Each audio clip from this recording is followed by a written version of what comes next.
ហេតុកៈបទជនអបណាហើយសោតាបណាបុគ្គលអបណាសកតេគេមានបុគ្គលអបណាអណាគេមានបុគ្គលអបណាហើយរហូតមកដល់អរហន្តបុគ្គលអបណាអរហន្តបុគ្គលអបណានឹងគឺយើងគិតដោយវេទនាដល់ពេលគិតដោយបុគ្គលទៅទៀតអានឹងគឺយើងគិតផ្សេងគិតជាកុសលនិងកិរិយាទៅផ្សេងគ្នាចឹងគឺកាលណាគិតដោយបុគ្គលតែជាទេហេតុកៈបទជនសោតាបនបុគ្គលសកតេគេបុគ្គលណាគេបុគ្គលអរហន្តបុគ្គល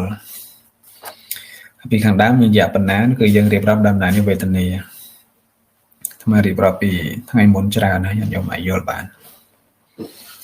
ប្រមូលស្មារតីមករៀនសូត្រខ្ញុំកុំគិតអីច្រើន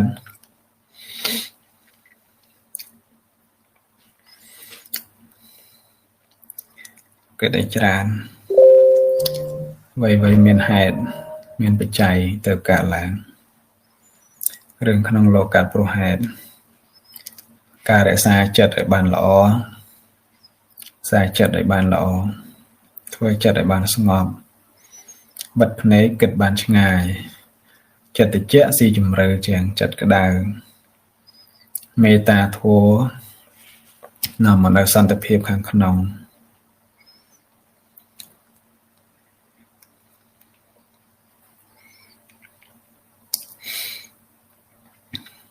ចុះបន្តមកបងលេខ2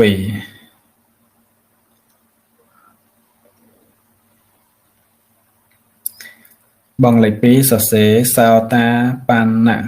បុគ្គលអបណា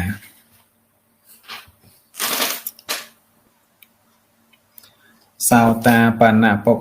បុគ្គលអបណាបុគ្គលអបណាសរសេរដូចគ្នាក៏ណាអានរឿងខុសគ្នា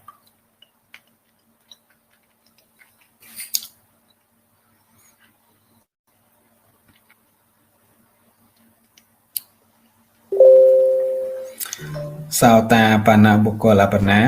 ដកឃ្លាមកសរសេរបឋមឈាន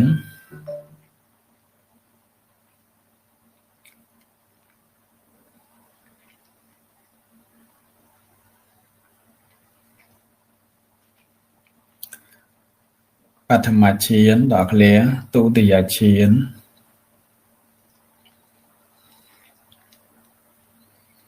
ទុតិយឈានដកឃ្លាតតិយឈានតតិយឈានដកឃ្លាចតុត្ថឈានអកុសល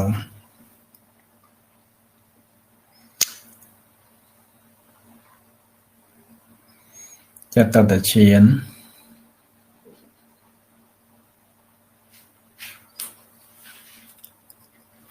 ចតុត្ថឈានអកុសល4ហ្នឹងបងលេខ4ណាម្ដងទៀតបឋមឈានទុតិយឈានតតិយឈានចតុត្ថឈានអកុសល4ក្បៀសម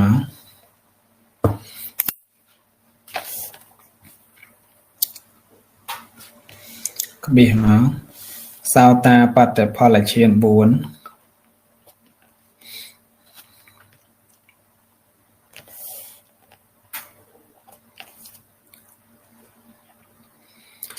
សោតាបត្តផលឈាន4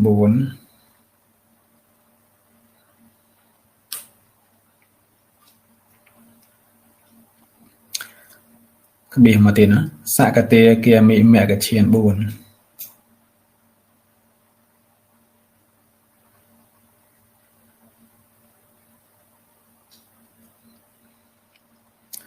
សកតេគាមិមគ្គ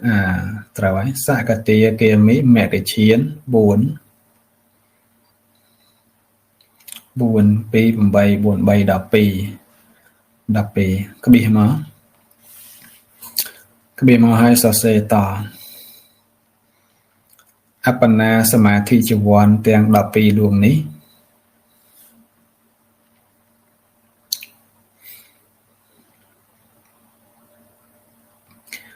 អបណាសមាធិជីវ័នទាំង12ដួងនេះ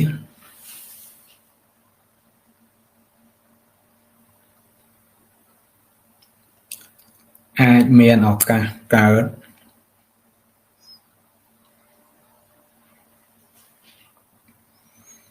អាចមានឱកាសកើត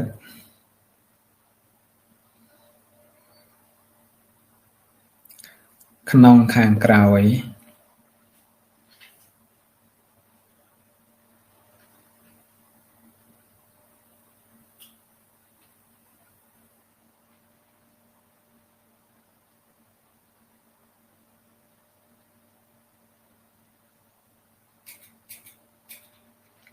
ក្នុងខាងក្រោយមហាកុសល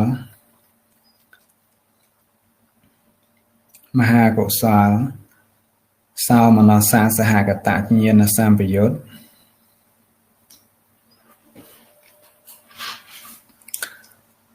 មហាកុសលសោមនស្សសហកតញ្ញាណសម្បយុត្ត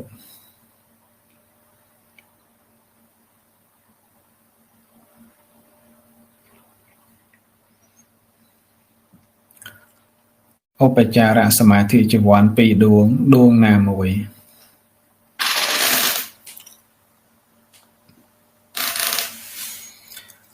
ឧបចារសមាធិជីវ័ន2ដួងណាមួយ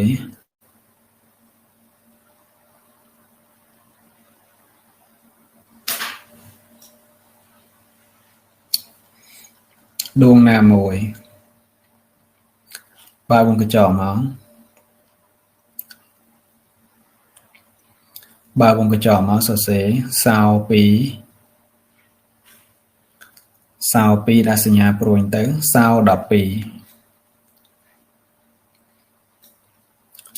សោ12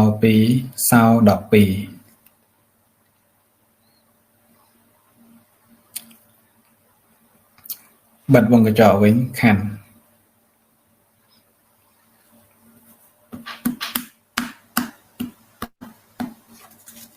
បិទវងកញ្ចក់វិញខណ្ឌ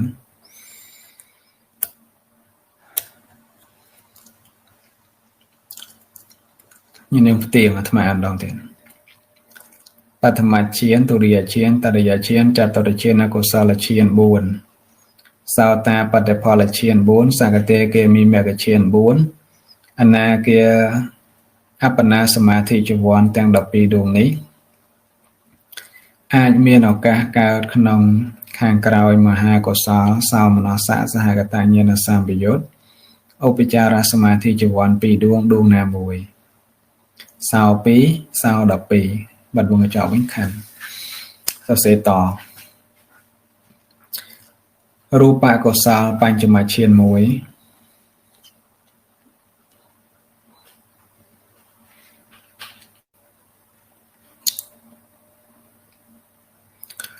រូបកុសលបញ្ចមឈាន1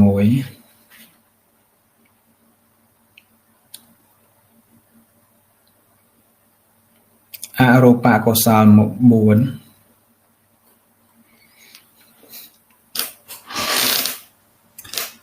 អរូបកុសល4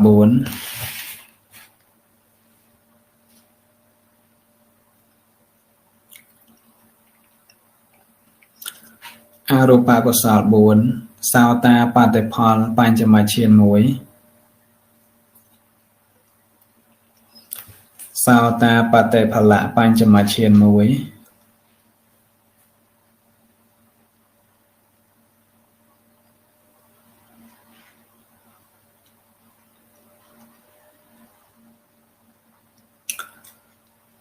ដកឃ្លាមក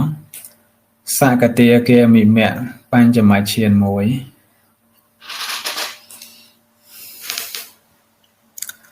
សកតាគាមិមៈបញ្ចមឈាន1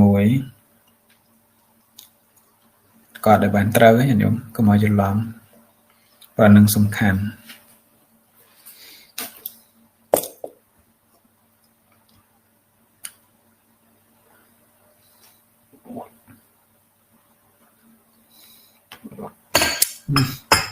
កាហ្វេឈ្ងុយខុសធម្មតា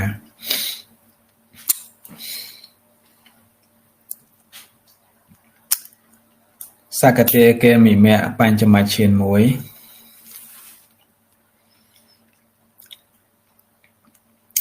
ដល់ក្លែមកអបណាសមាធិជីវ័នទាំង7ដួងនេះ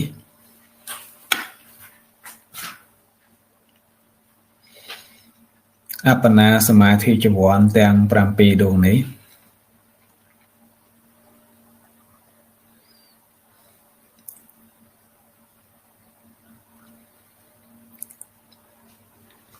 អាចមានឱកាសកើតក្នុងខាងក្រោយ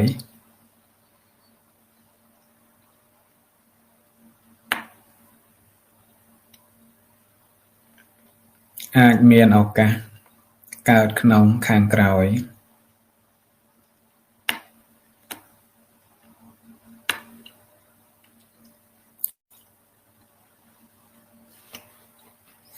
មហាកុសលឧបេក្ខាសហកតៈ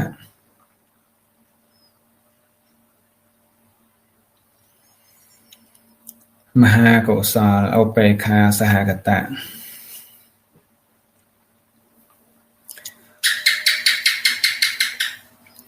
ញាណសម្បយុត្ត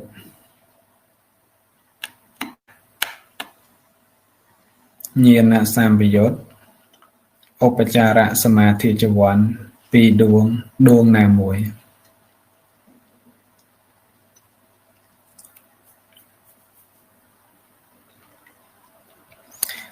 ឧបចារសមាធិចវ័ន2ដួងដួងណាមួយ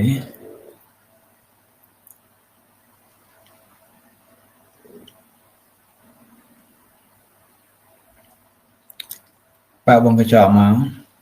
ឧពីដាក់សញ្ញាប្រួយទៅឧ7ឧ2ហ្នឹងឧឲ្យលេខ2ហ្នឹងខ្ញុំទៅដាក់ឧ2ដងទៅឧមកលេខ2ដាក់សញ្ញាប្រួយទៅឧ7លេខ7បាត់បងកញ្ចក់វិញហើយខណ្ឌ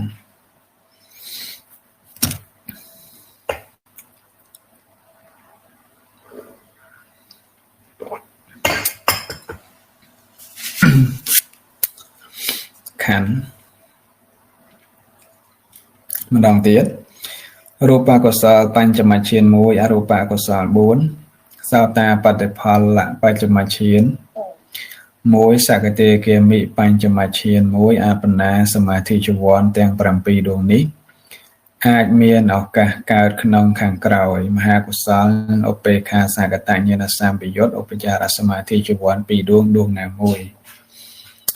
ឧ2ទៅឧ7បាត់វងកញ្ចក់ខណ្ឌនឹងប៉ុណ្ណឹងឯងចប់ហើយមកវាលោកម្ចាស់គ្រូទៀនម្ចាស់គ្រូសមកាសឧ2ឧ7ហ្នឹងឧអីគេម្ចាស់គ្រូទៀនមីញោមទេមកឧអីគេកណ្ណាអត់ទីទៀតខ្ញុំអត់បងពិតមានធរណការទេអត់ចេះទេឧ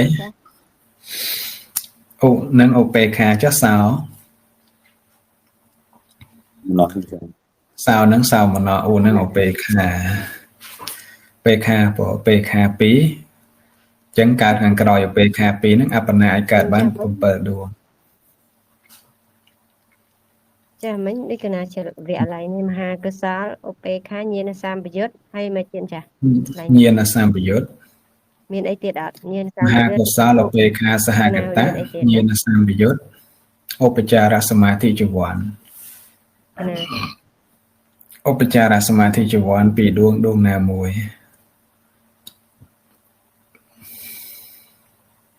ដួងណាមួយឧ2ទៅហើយបានឧ7បាត់វងកញ្ចក់ខាងនឹងតន់ទាំងអស់គ្នាណា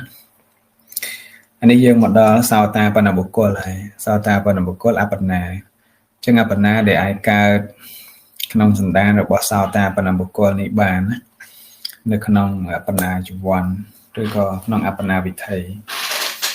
ពាក្យថាសោតាបណ្ណនេះញោមកុំយល់ថាសោតាបត្តមៈ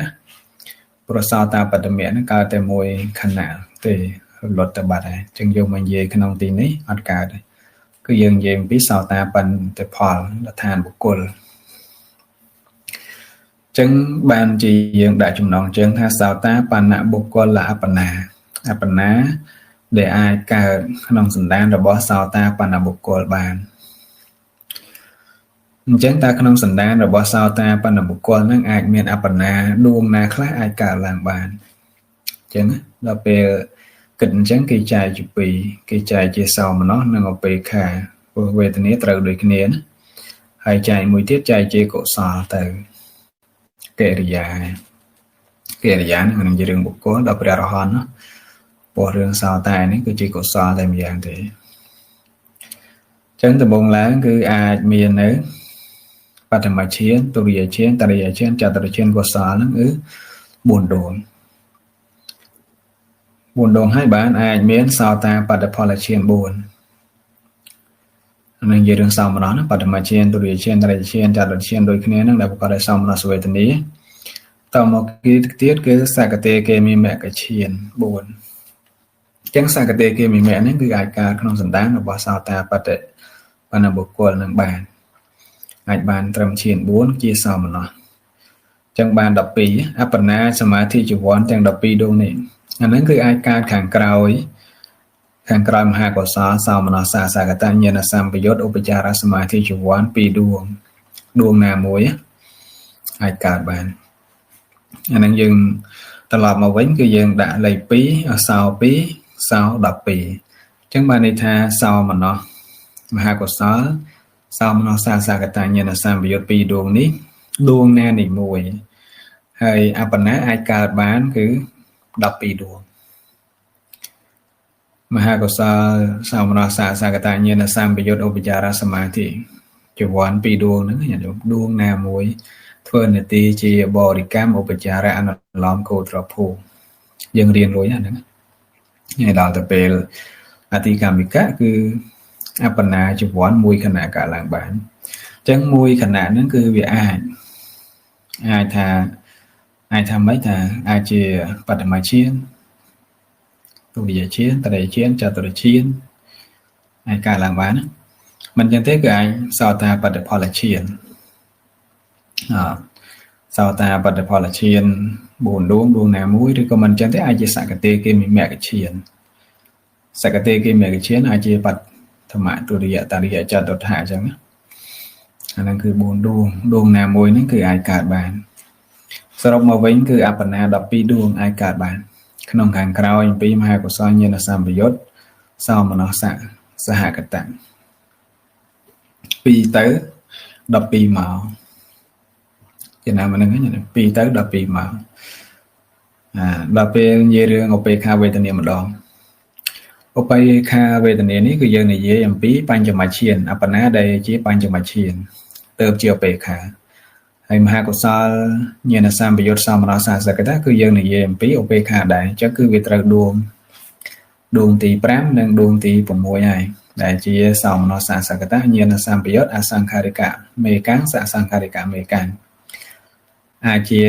អសង្ខារិកៈឬជាសសង្ខារិកៈប៉ុន្តែគឺឧបេក្ខាមិនច្រឡំសំឡងឧបេក្ខាសកតៈញាណសម្បយុត្តតាំងអសង្ខារិកៈមេកាំងសសង្ខារិកៈមេកាំង2ដួងហ្នឹងដួងណាមួ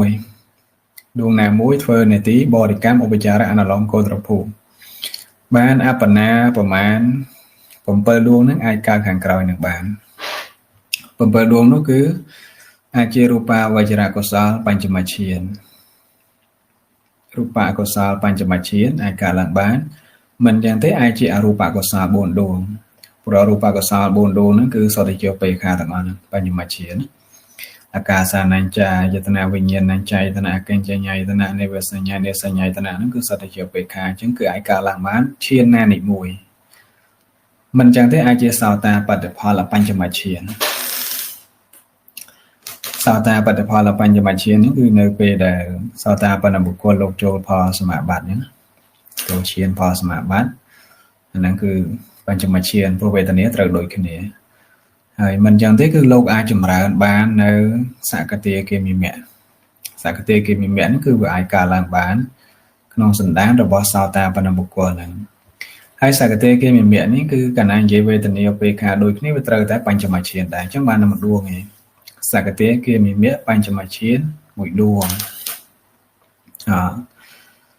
បានប្រមាណគឺ7ដួងហើយរូបកុសលបញ្ចមឈាន1អរូប4 5សោតាបត្តផលបញ្ចមឈាន1 6ហើយបានសកតេកេមិមគ្គបញ្ចមឈានម្ដងទៀតអាចបាន7ដួងនេះឯងគឺអាចកើតខាងក្រោយមហាកុសល ហើយពេលខាសកតញ្ញាណសម្បយុទ្ធឧបចារសមាធិជីវ័នពីរដួងណាមួយនឹងដោយតែខាងលើអញ្ចឹងញាតិញោមប៉ុន្តែអ្វីដែលជាគោលយើងត្រូវសិក្សាហ្នឹងគឺយើងសិក្សាគោលរបស់វាសិក្សាគោលហ្នឹងគឺយើងសិក្សាអំពីអបណាវិថីក្នុងអបណាវិថីខាងមុខហ្នឹងគឺវាត្រូវមានកាមាវចរៈចិត្តកើតឡើង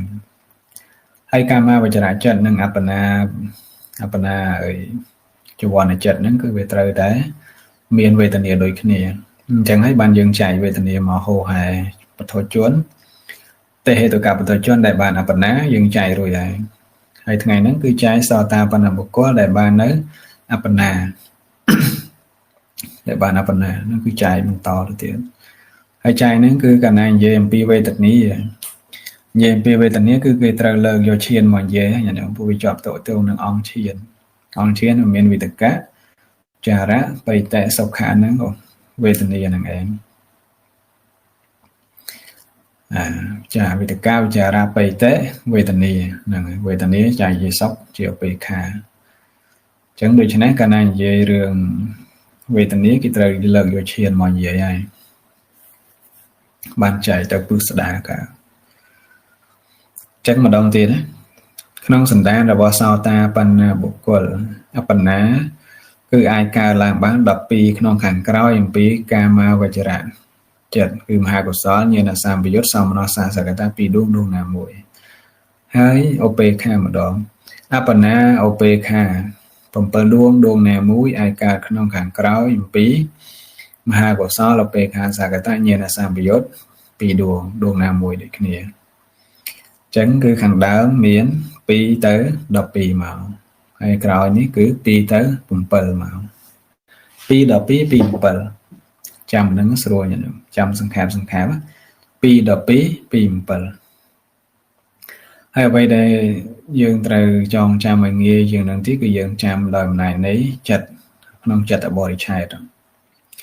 ចាំដំណាននៃចិត្តតែក្នុងលោកយៈឈានហ្នឹងមានឈានប្រមាណវេទនាខ្លះហើយក្នុងលោកត្រៈឈានប្រមាណវេទនាខ្លះចាំមិនដឹងមកគឺយើងរកវេទនាឃើញហើយចាំថាតើចិត្តហ្នឹងអាចកើតក្នុងសន្តានសោតាបណ្ណបុគ្គលបានដែរឬទេត្រូវចាំមិនដឹងដែរតទៀតព្រោះវាដូចតែគ្នាទេមិនប្រយោជន៍ច្រើនទេណាដាក់ចំណងជើងមួយមកដាក់ថាសកតដាក់លេខ3លេខដាក់លេខ3ហើយសរសេរសកតាគាមិបុគ្គលអបណា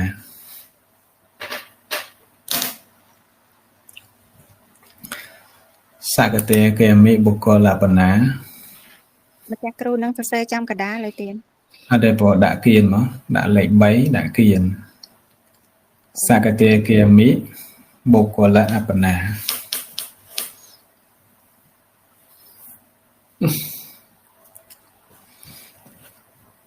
នឹងវាដាក់គៀនមករៀងអាហ្នឹងជារបៀបចំណងជើងមួយដែរប៉ុន្តែគ្រាន់តែជាគោលខាងដើមយើងដាក់គៀនហ្នឹងល្អជាងដាក់កដាលណា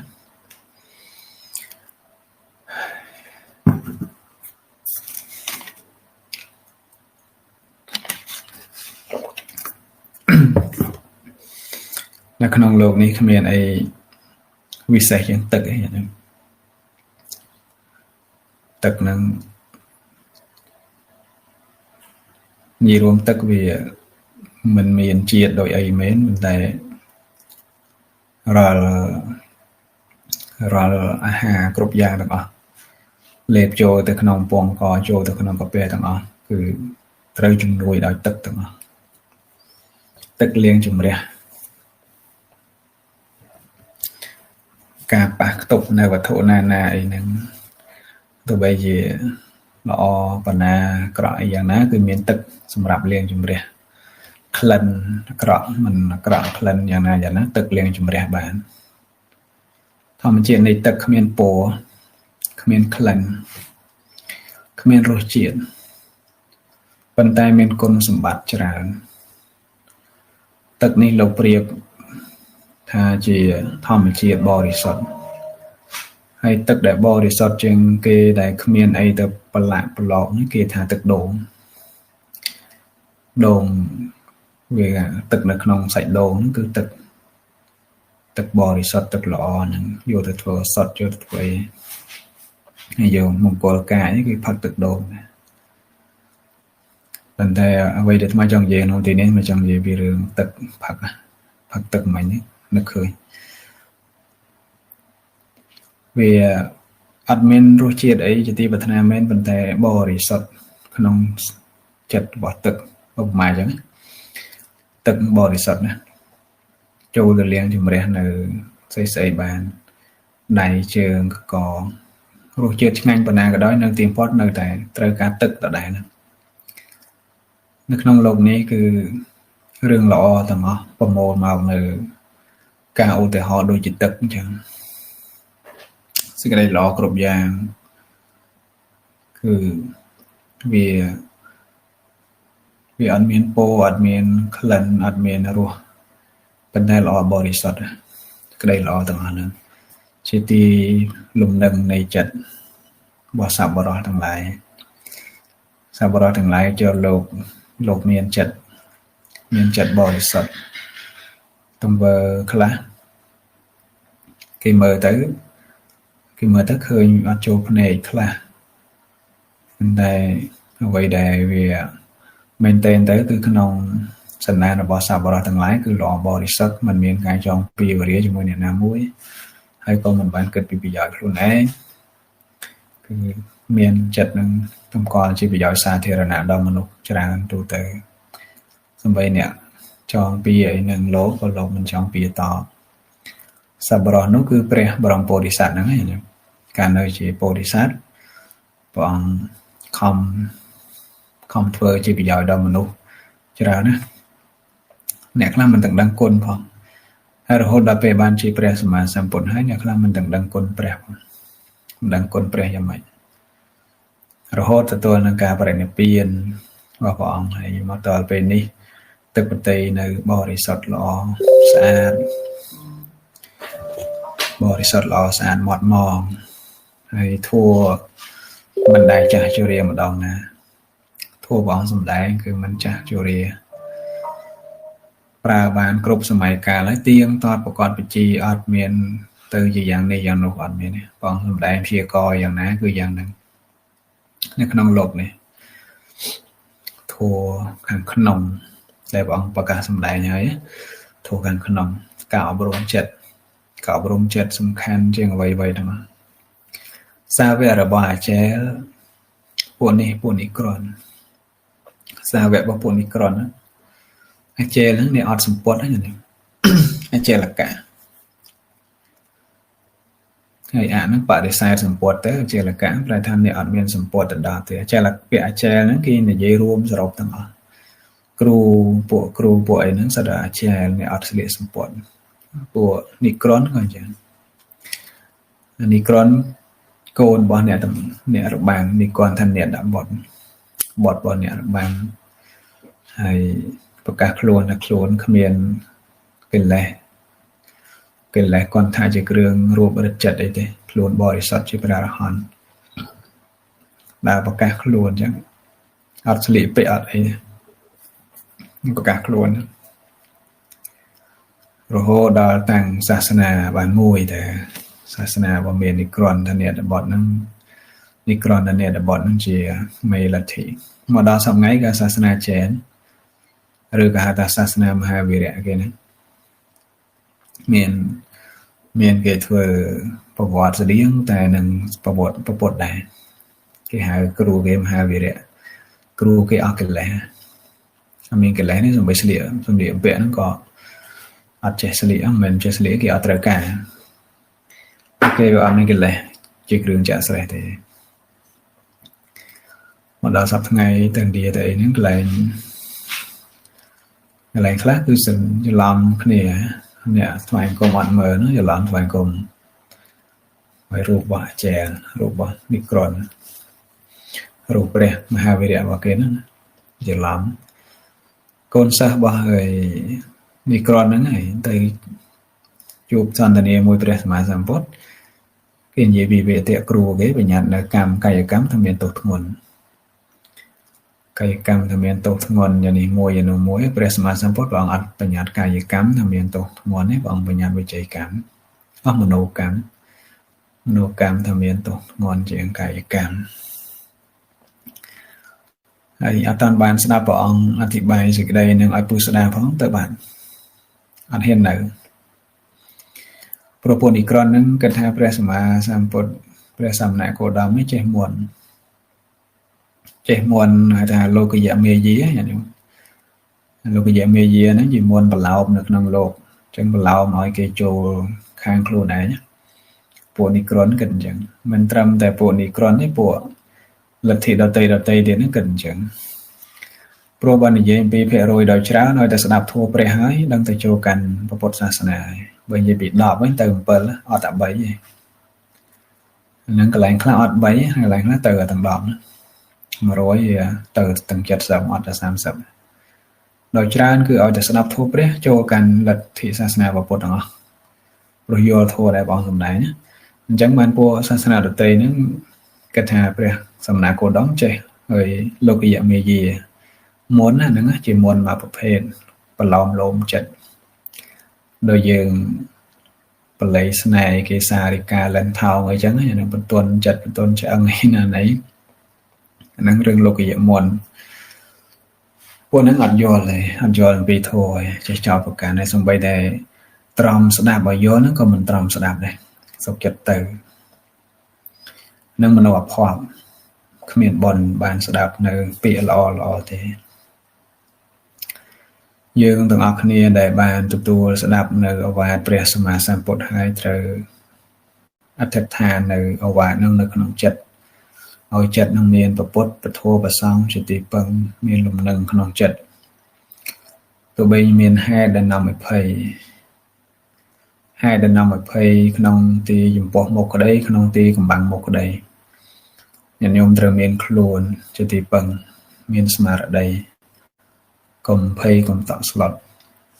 មានសតិឲ្យបានមកមានពុទ្ធពធប្រសង្ឃជាទីពឹងបើមិនរកអីឃើញទេគឺរលឹកដល់គុណពុទ្ធជាម្ចាស់ភ័យកាលឡើងរលឹកដល់គុណព្រះអង្គក្នុងធិច្ចកសោត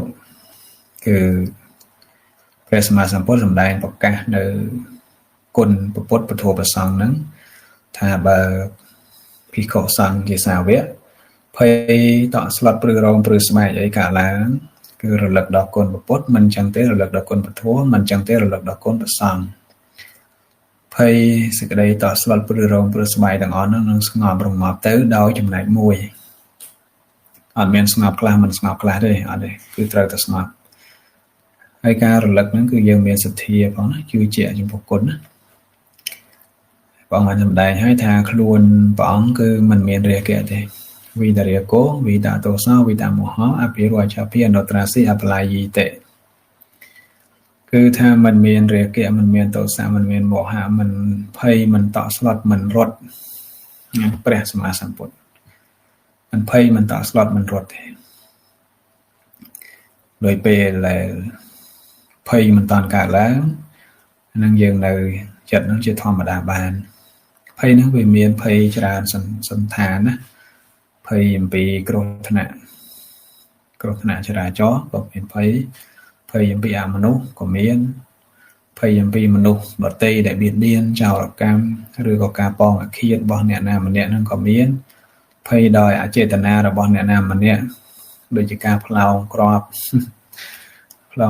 ឬក៏ហេតុណានីមួយហ្នឹងក៏មានដែរអញ្ចឹងភ័យទាំងអស់ហ្នឹងប្រសិនណាបើកើតមានដល់សាវកសាវិការបស់ព្រះសម្មាសម្ពុទ្ធ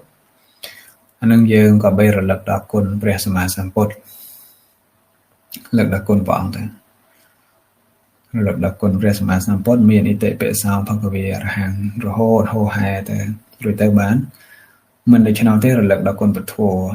ស្វាខាតោអីចឹងណាមិនដូច្នោះទេរលឹកដល់គុណព្រះសង្ឃសុបដិបណ្ណោជាដើមទាំង3នេះគឺរលឹកទី1ញាតិញោមបដោតដោយមានចិត្តជឿ ពេលតែជឿគឺយើងនិយាយចំពោះសទ្ធាការជឿលើការត្រាស់ដឹងរបស់ព្រះសម្មាសម្ពុទ្ធនឹងមួយទៀតគឺយើងមានការតម្កល់ចិត្តកំភៃតម្កល់ចិត្តឲ្យមមតម្កល់ចិត្តឲ្យបានមមធ្វើសមាធិធ្វើចិត្តនឹងឲ្យមានសមាធិតម្កល់ចិត្តមមនឹងចិត្តដែលមានសមាធិហ្នឹងគឺវាទៅជាមួយគ្នាហ្នឹងហើយមានសតិក្នុងការពោលឡើងជាពិសេសហ្នឹងគឺបទពុទ្ធគុណមួយមានអរហង្គជាដើមយកគុណណានីមួយមកបរិកម្មក៏បានដែរបើមិនចេះទាំង10ទេគុណមានអរហង្គជាដើមណាប៉ុណ្ណឹងក៏បាននឹងកុំចោលអីសោះព្រោះចាស់ពីមុនគឺគាត់យកគុណនឹងទៅធ្វើជាយន្តthôiជាភ័យនេះគឺភ័យក្នុងពេលបច្ចុប្បន្នដែលព្រះអង្គយើងអាស្រ័យគុណព្រះអង្គឲ្យអាចបំបត្តិភ័យបាននឹងបច្ចុប្បន្នទៅបរលោកភ័យអំពីទុគតិការរលឹកដល់គុណព្រះពុទ្ធក៏រមែងបាត់ទៅនៅភ័យនោះយើងមើលដូចមដ្ឋគុណលីអញ្ចឹងមានព្រះពុទ្ធជាអារម្មណ៍ស្លាប់ទៅអត់មានភ័យពីទុគតិទៅកើតស្ថានសួគ៌ដំរីហើយបាលីឡៃមានព្រះពុទ្ធជាអារម្មណ៍អាឡៃព្រះអង្គអាឡៃព្រះពុទ្ធព្រះអង្គថាកុំមកនៅហ្នឹងហើយព្រោះទីនេះដែនរបស់មនុស្សជាប្រកបដោយភ័យដំរីអាឡៃព្រះអង្គមានព្រះពុទ្ធជាអារម្មណ៍ស្លាប់ទៅកើតស្ថានសួគ៌ហើយមិនចឹងទេដូចឆ្កែដែលអាឡៃព្រះបច្ចេកពុទ្ធមានព្រះបច្ចេកពុទ្ធមកជាអារម្មណ៍ស្លាប់ទៅកើតស្ថានសួគ៌ខោសកទេវបុត្រឯងប៉ុណ្ណឹងជាដើមនេះគឺបញ្ជាក់ឃើញថាព្រះសម្មាសម្ពុទ្ធជាអរហន្តមុនីនេះមិនមែនញ៉ាំងភ័យតែបច្ចុប្បន្នដែលកើតអំពីហេតុណានីមួយកើតឡើងទេសំបីភ័យទៅបរលោកគឺរមែងការពារបានទៀតភ័យអំពីទុគតិភ័យអាហ្នឹងក៏អាចដើម្បីនឹងឲ្យរងាប់ទៅបានមួយទៀតភ័យអំពីវត្តដាក់សត្វលោកដែលមានភ័យអំពីវត្តដាក់អាស្រ័យព្រះសម្មាសម្ពុទ្ធជាហេតុអាស្រ័យគុណព្រះអង្គរមែងធ្វើខ្លួនឯងផុតស្រឡះចាកអសវកិលេសទាំងពួងគ្រប់សាវកព្រះសម្មាសម្ពុទ្ធទាំងអស់សុទ្ធតែមានព្រះពុទ្ធមកជាអារម្មណ៍ហ្នឹងបើគ្មានការរលឹកគ្មានការដឹងគុណព្រះពុទ្ធនឹងទេនឹងគឺមិនអាចដល់ទៅទីផុតនៃសេចក្តីទុក្ខទេតើតែមានការជឿលើព្រះពុទ្ធនឹងឯងអញ្ចឹងព្រះសម្មាសម្ពុទ្ធនេះគឺព្រះអង្គមានគុណងានុភាពអាចរារាំងនៅភ័យក្នុងបច្ចុប្បន្នផងបរលោកផងភ័យទៅក្នុងវត្តដាក់ផងញ៉ាំងសាទសត្វទាំងឡាយឲ្យបានដល់នៅទីបំផុតនៃសេចក្តីទុក្ខគឺព្រះនិព្វានបានហ្នឹងបរិបូរណ៍ដោយគុណគ្រប់យ៉ាងអញ្ចឹងហើយដូច្នេះឯងជីវិតរបស់យើងរាល់ថ្ងៃយើងទោះបីជាដល់ប្រតនត្រ័យជាទីពឹងក៏ដោយពេលខ្លះគឺយើងអត់ដែលមានប្រពុតនៅក្នុងចិត្តទេអញ្ចឹងញាតិញោមឧស្សាហ៍មានប្រពុតនៅក្នុងចិត្តពេលទំនេរមិនធ្វើអីឧស្សាហ៍សូត្រធម៌ឥតិពិសោភគវេអីចឹងទៅពេលភ័យណានីមួយមកដល់គឺរលឹកដល់គុណពុទ្ធយ៉ាងហើយណាក៏បានបត់នមស្ការខ្លះទៅនមោពុទ្ធស្សៈអញ្ចឹងទៅអានុភាពនៃព្រះសម្មាសម្ពុទ្ធហ្នឹងគឺគេមិនអាចកំណត់បានថាបណ្ណាទេហើយភ័យដែលនឹងមានចំពោះមុខវាអាស្រ័យហេតុបច្ច័យណានីមួយវានឹងកើតឡើងទោះបីយើងត្រៀមក្តីមិនត្រៀមក្តីជួនកាលវានឹងកើតឡើងភ្លាមអញ្ចឹងប៉ុន្តែពេលដែលចិត្តរបស់យើងមានប្រពុតមកជាអារម្មណ៍ទោះបីមានហេតុចំពោះមុខខ្លាំងប៉ុន្តែយើងអាចនៅតែរលឹកដល់គុណប្រពុតនឹងបាននេះបុគ្គលនេះឈ្មោះថាជាអ្នកមាននៅប្រពុតជាទីពឹងទីរលឹកឧស្សាហ៍រលឹកដល់គុណព្រះសម្មាសម្ពុទ្ធយ៉ាងនេះឯងសកទេវរាជជាធំជាងពួកទេវតានៅមានការភ័យតក់ស្លុតស្ដេចពជាបតិវិរណៈឬក៏ស្ដេចទេវរាជឈ្មោះអ៊ីសានៈដែលជាធំក្នុងពួកទេវតាឋានតាវតឹងរហូតដល់ឋានចាតុមហារាជការក៏នៅតែមានភ័យខ្លះតក់ស្លុតខ្លះរត់ទៅខ្លះនឹងមិនជាសារណៈឬថាជាគ្រឿងការពារភ័យឲ្យជាក់ស្ដែងពិតប្រាកដឬថាជា ទីពឹងសម្រាប់សត្វទាំងឡាយហើយជាលក្ខទេប៉ុន្តែព្រះសម្មាសម្ពុទ្ធនេះគឺព្រះអង្គជាទីពឹងដល់សត្វទាំងឡាយពិតប្រាកដមែនទាំងបច្ចុប្បន្ននិងបរលោករហូតដល់ញ៉ាំងសត្វទាំងឡាយដល់ទីបំផុតនៃសេចក្តីទុក្ខចឹងញាតិញោមកុំភ្លេចកុំភ្លេចពុទ្ធគុណធម្មគុណសង្ឃគុណនឹងឲ្យមានចប់នៅក្នុងចិត្តសេចក្តីស្លាប់របស់មនុស្សយើងម្នាក់ផុយស្រួយហើយយថាហេតុណានេះមួយវានឹងកើតឡើងនៅពេលដែលយើងមានប្រយោជន៍វិបត្តិប៉ុន្តែយើងកាលណាមានកុសលចេតនាចប់តគ្នារហូតវាមានប្រយោជន៍សម្បត្តិច្រើនកុសលចេតនានឹងឯងវាចូលទៅរៀងនៅវិបាកខណ្ឌក្នុងបច្ចុប្បន្នកម្មណានេះមួយដែលនឹងមានឱកាសធ្វើឧបឃាតកកម្មនោះរមែងមិនធ្វើកើតទេព្រោះក៏តំណនៃវិបាកខណ្ឌហ្នឹងជាកុសលហើយកុសលនឹងឯងវាជាគ្រឿងក្រោះការពារនៅកម្មដទៃមិនឲ្យចូលមកកាត់ផ្ដាច់នៅវិបាកខណ្ឌក្នុងបច្ចុប្បន្ននេះបាននឹងបន្តជីវិតទៅទៀតបានអានឹងគេហៅថាគ្រឿងការពារភ័យក្នុងបច្ចុប្បន្នបើនិយាយទៅខៅសំណាងអាហ្នឹងសំណាងជីឡានមួយក្រុមម្នាក់ពីរអ្នករស់ហើយហ្នឹងគេសំណាងអ្នកផ្សេងទៀតស្លាប់អីចឹងអាហ្នឹងគឺបនវាមិនតន់អស់ជួយការពារបានមនុស្សដែលមានធម៌មានហើយសិលមានធម៌ជាទីពឹងនេះមិនសូវភ័យខ្លាចពេកទេមានចិត្តនឹងថឹងព្រោះតែមានទីពឹងមានគ្រឿងអានតែចិត្តនឹងមិនឃ្លៀងឃ្លោងមិនភ័យខ្លាចមិនមែនមិនភ័យសោះទេប៉ុន្តែបុគ្គលដែលមានធម៌នេះគឺនៅមានស្មារតីជាងបុគ្គលដែលអត់ធម៌អ្វីវាស្ថិតនៅក្នុងភាពទៀងទាត់ទេអត់មានអ្វីណាដែលទៀងទាត់អត់មានទេចឹងទោះបីជាស្ថិតនៅក្នុងកលៈទេសៈណាក៏ដោយគឺយើងចម្រើនកុសលធម៌នឹងឲ្យកើតតាំងស្មារតីឲ្យល្អរៀនធម៌ចម្រើនកុសលរៀនធម៌នៅពេលដែលយើងភ័យខ្លាំងតក់ស្លុតខ្លាំងរឿងណានេះមួយធ្វើឲ្យអត់កើតទេចិញ្ចឹមជីវិតមុខរបររកទទួលទានធ្វើរាល់ថ្ងៃក៏ធ្វើលែងកើតកិច្ចការងារដែលខ្លួនធ្វើរាល់ថ្ងៃក៏ឈប់ធ្វើអស់ព្រោះតែដេកភ័យដេកព្រួយភ័យព្រួយដេកភ័យដេកព្រួយរហូតនឹងហាមឃាត់ចិត្តខ្លួនយើងកុំឲ្យមានទម្លាប់អញ្ចឹងឲ្យចិត្តនោះមានទម្លាប់ក្នុងលំនឹងណាហើយនឹងនួមកណាអាថ្មរៀបរាប់ពីរឿងទីពឹងហ្នឹងខ្ញុំផ្លេចកុំឲ្យផ្លេចតែមិនផ្លេចទេយើងអ្នកធัวអ្នកអាយុហើយកុំឲ្យផ្លេចទេសោះពុទ្ធគុណធម្មគុណសង្ឃគុណនឹងចូលសម្រានអីហ្នឹងស្វាធ្យាអធិដ្ឋានពោសច្ចវិចាអេតេនសច្ចវាចេនសវត្ថិហោតុសព្ទាប៉ុណ្្នឹងជាដើមទៅហើយមិនចឹងទេយើងអត់ចេះបល័យយើងពោលថាដំណើរនេះគុណប្រតនត្រ័យក្តីសិលគុណទានសិលភាវនាដែលខ្ញុំបានសាងនឹងក្តីសូមជាគ្រឿងរក្សាការពារកុំឲ្យភ័យអន្តរាយកើតមានមិនចឹងទេគឺយើងអធិដ្ឋានពោសច្ចវិចារនៅពុទ្ធគុណដំណើរនៃពុទ្ធគុណនេះសូមឲ្យភ័យអន្តរាយនឹងពួងពីអ្នកអស់ទៅមានរឿងច្រើនណាស់ដែលថ្មធ្លាប់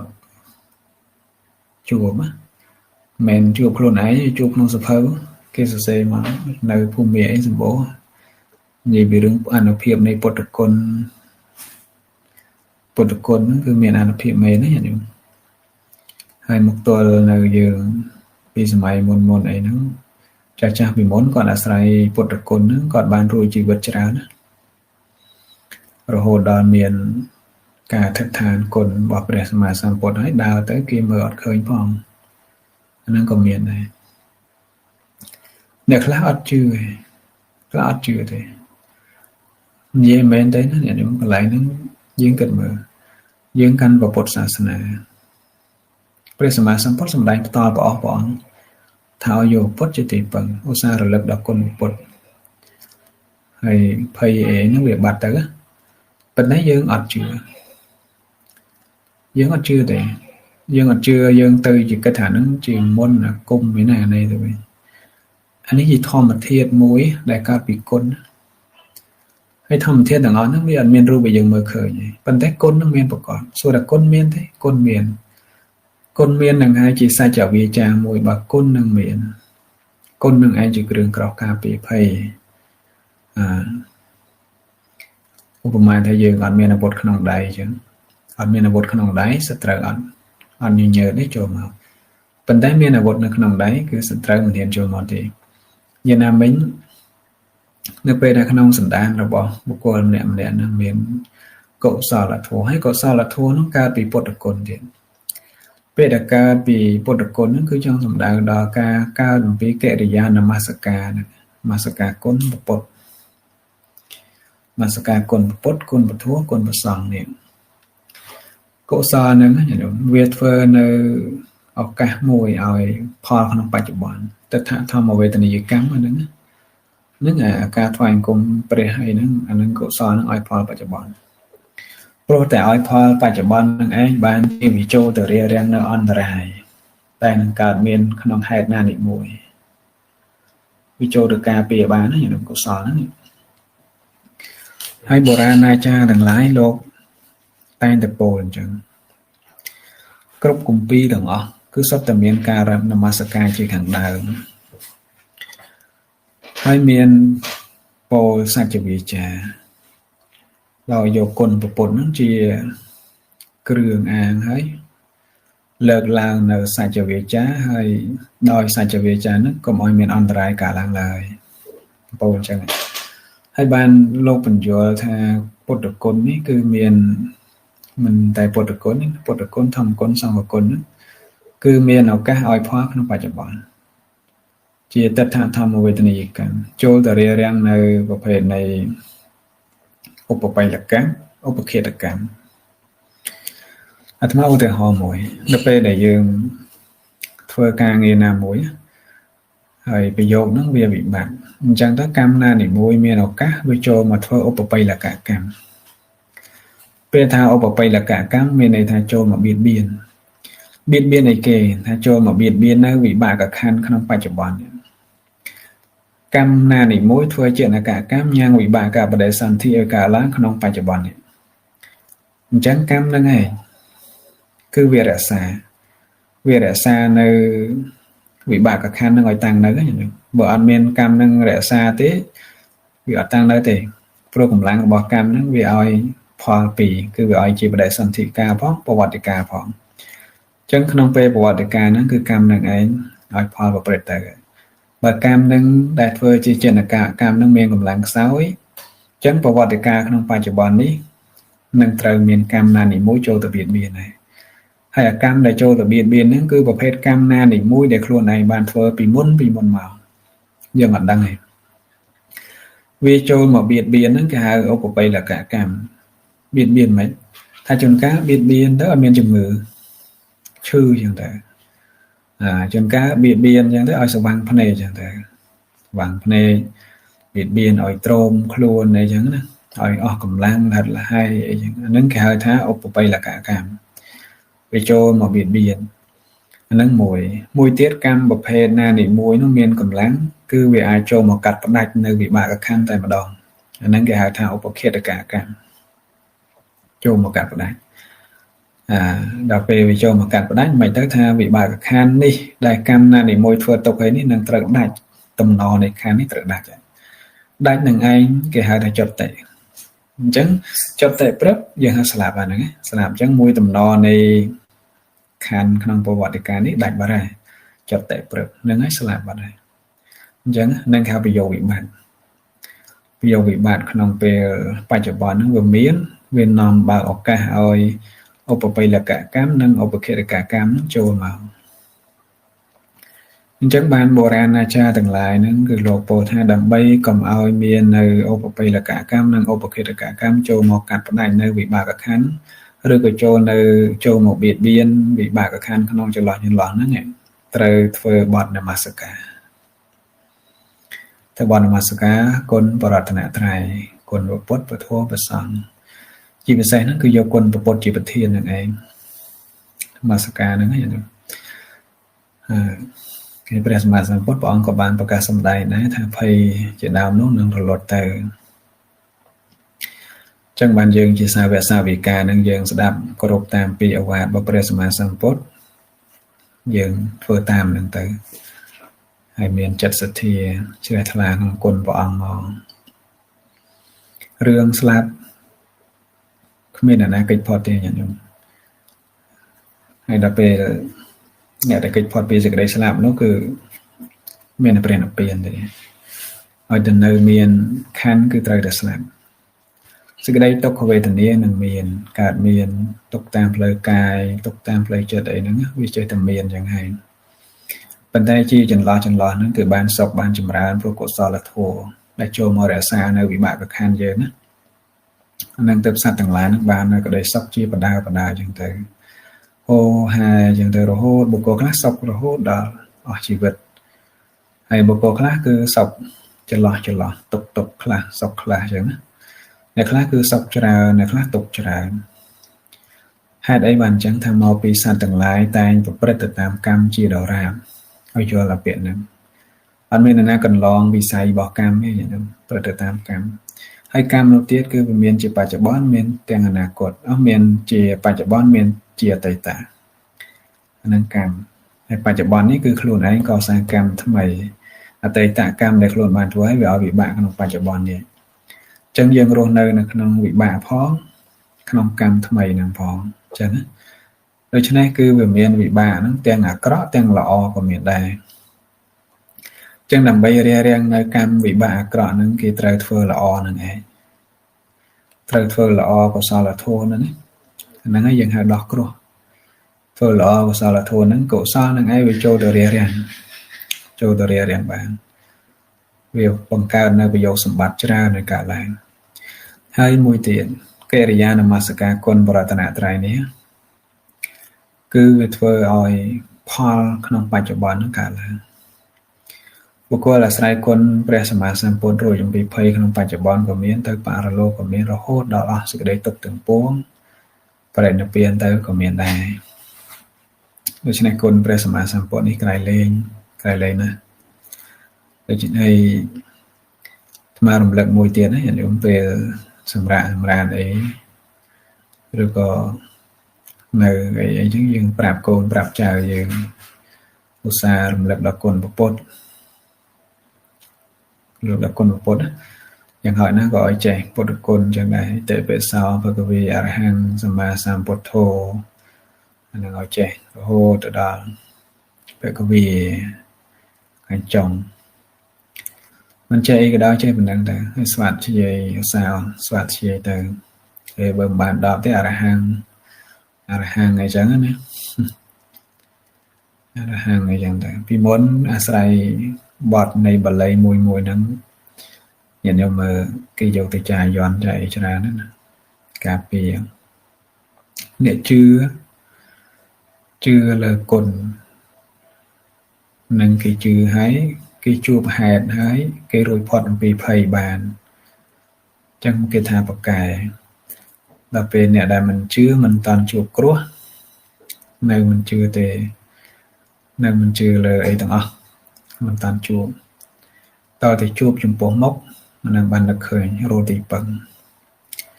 រកឲ្យមិនឃើញនៅទីដតីទេក្រៅពីព្រះសម្មាសម្ពុទ្ធនឹងឯងមិនមែនមាននគរឈើនៅព្រៃនៅភ្នំណាទេចឹងនេះអាត្មារៀបនឹងបន្ថែមពីលើការយល់ដឹងរបស់យើងទៀតណាញាតិញោមហើយយើងកុំយល់ថាការដែលស្វាធ្យាយគុណពុទ្ធអីចឹងវាជារឿងអីតិរិឆានវិជាឬក៏អីមន្តអាគមអីមែនទេណាអានឹងជាកិច្ចនមស្ការពុទ្ធជាគ្រូរបស់មនុស្សនិងទេវតាយកព្រះអង្គជាម្លប់ជាទីពឹងជ្រកក្រោមម្លប់ព្រះសម្មាសម្ពុទ្ធកាលណាជ្រកក្រោមម្លប់ព្រះអង្គជាអ្នកមានបុណ្យច្រើនហើយអត់មាននរណាដែលមកបៀតបៀនបានទេសម្បីតែភ័យអន្តរាយដែលនឹងកើតមានចំពោះមុខរមែងរួចទៅបាន ព្រោះព្រះសម្មាសម្ពុទ្ធព្រះអង្គជាអ្នកមិនមានភ័យមិនមានកិលេសជាគ្រឿងភ័យសត្រូវខាងក្នុងសត្រូវខាងក្រៅព្រះអង្គបានឈ្នះហើយយកឈ្នះហើយអញ្ចឹងព្រះអង្គអត់មានភ័យទេដូច្នេះយើងអាស្រ័យព្រះអង្គជាគ្រូអាស្រ័យមកលោកព្រះសម្មាសម្ពុទ្ធក៏រមែងជាអ្នករួចអំពីភ័យជាអ្នកមិនមានភ័យដូចគ្នាអញ្ចឹងនឹងគាត់និយាយបទពិចារណាទេណាអនុវត្តយ៉ាងណានៅលើយើង